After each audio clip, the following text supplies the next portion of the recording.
Russia should scrap digital rubles buying limit for foreigners, says top MP. A Russian political chief thinks the central bank could scrap caps on the amount of digital ruble tokens foreigners are allowed to buy, a move that could allow non-Russians to buy millions of CBDC coins. Per Interfax, the comments were made by the long-serving head of the State Duma's Committee on the Financial Markets Anatoly Aksakov on a TV channel run by the nation's parliament. Earlier this year, Elvira Nabiullina, the governor of the central bank, announced that digital ruble users would only be able to top up their digital ruble wallets with a maximum of 300,000 rubles, currently around $3,070 per month. Nabiullina stated at the time that the caps would apply to both Russian citizens and non-residents.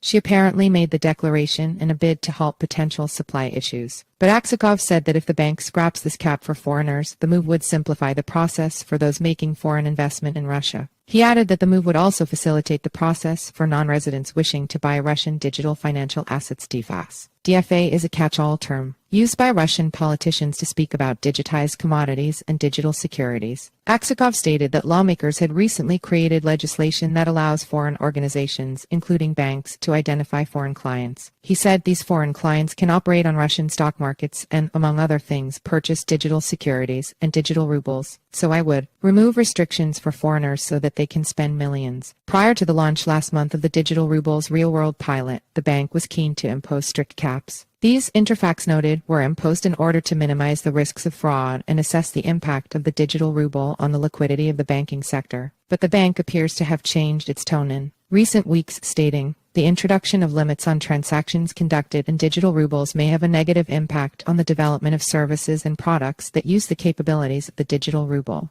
The bank noted that some sectors, such as the commercial and industrial, may need to use significant amounts of digital ruble tokens in their operations. Why might Russia ditch CBDC? Buying cap for foreigners. The comments likely mean some senior Russian policymakers hope the launch of the digital ruble will encourage overseas investors to return to the nation's energy resource markets. Aksakov has previously backed DFAs to reinvigorate the Russian economy. Earlier this year, he claimed that Bitcoin BTC had no future and instead urged people to invest in Russian DFAs that are starting to appear on the market. In 2020, the mining giant Norilsk Nickel partnered with two international exploration and mining companies to issue the nation's first metal contract-backed, blockchain-powered digital tokens. In May, Aksakov said that in 2023, he expected to see a serious intensification of the issuance of DFAs backed by the ruble,